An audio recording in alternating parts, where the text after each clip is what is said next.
kirazira ya gatatu ntabwo dushyingiranya umuntu n'uwo yagize umwana ataramubyaye.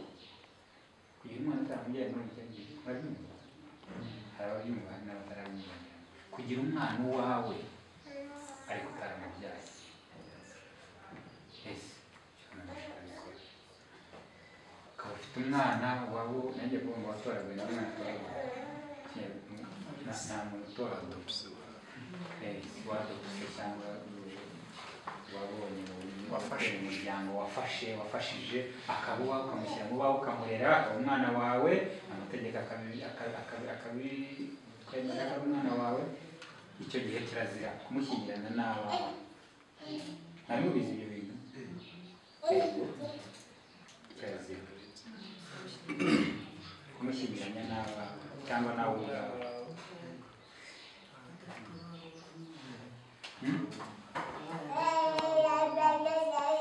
Vuga cyane. Umworoye nyine wamworoye ntabwo wamushyingira. Nowe n'abawe. Ntabwo gushyingirana n'abo wabyaye.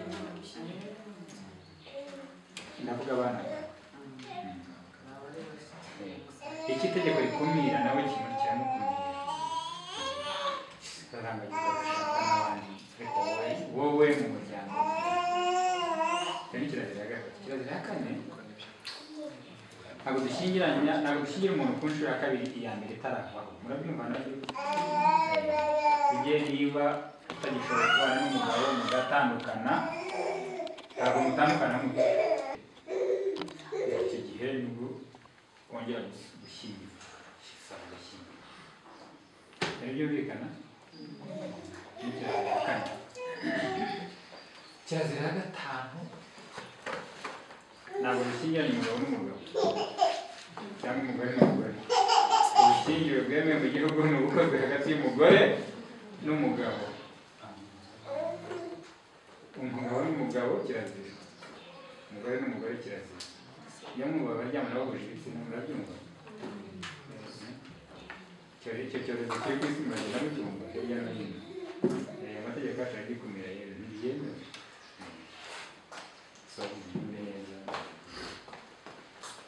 Aha nagiye muri byinshi rero, hari ibindi byo ujya kongeraho amategeko yongeraho nimutongana muzegera ababyeyi. Sharon ungana utya ni wo kubwira umuntu. Sharon ni mukuru, azi icyo gukora, azi inzira zose azacishamo ngo abone n'umugabo we neza.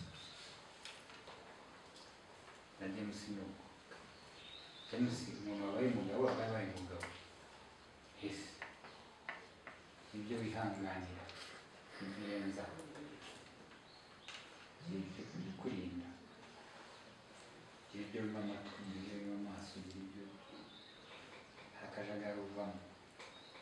Abantu bari hano bashatse bafite abagore n'abagabo, hari akajagari mwavuyemo muzi.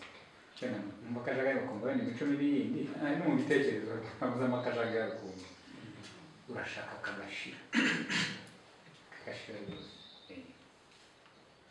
So ibyo ngibyo ntuzagiranye, ntuzakubita umugore wawe, ntuzagira ute, ibyo ni uburondogozi ubundi buri kubwira.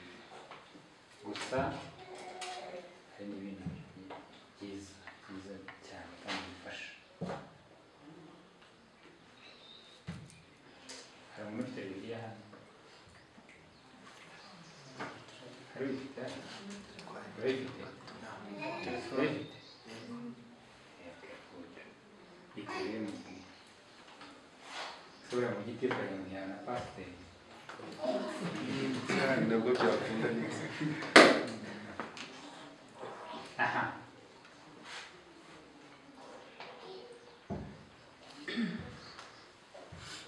James iyo washatse sinujya kugutongera, sibyo? Kuriya ntabwo ushaka gutandukana n'umuryango wawe, ariko gushaka mu rurimi rw'ikinyarwanda kwikukira mu ndimi z'amahanga byita independent. Kuba independent, kwikukira. Isi n'imiryango buriya mu by'ukuri ntabwo ababyeyi bakurekana muri speeches ngo uko uzumva ibintu byiza. Ariko iyo washatse bagufata nk'uwashatse wubatse, ntabwo ukiri independent ku bantu benshi.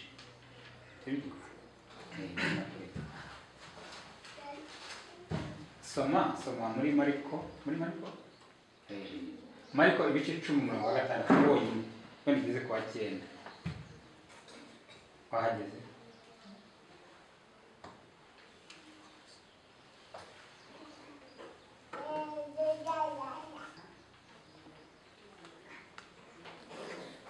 gatandatu ibyo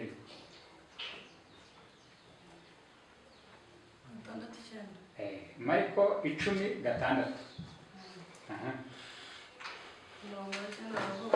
murongo wa 6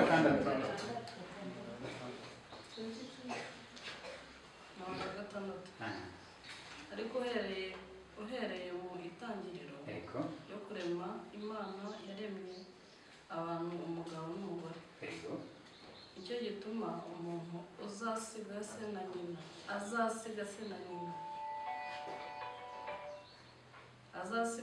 na nyina akabana n'umugore we akaramata bombi bakaba umubiri umwe bigatuma baba batakiri babiri ahubwo baba babaye umubiri umwe nuko icyo Imana yateganije hamwe umuntu akagitandukanya wese yubaka urugo ariko umupfu we ubwe ararusenya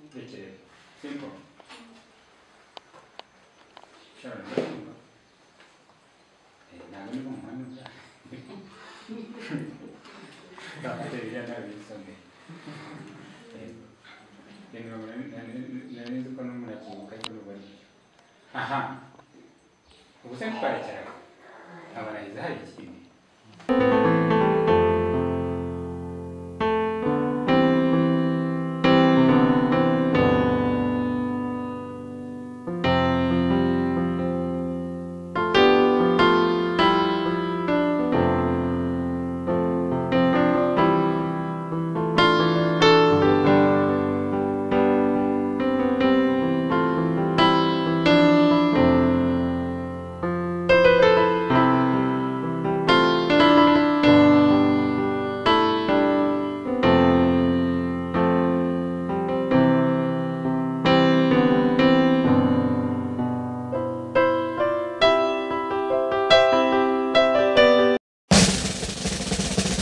Zaburi ya mbere.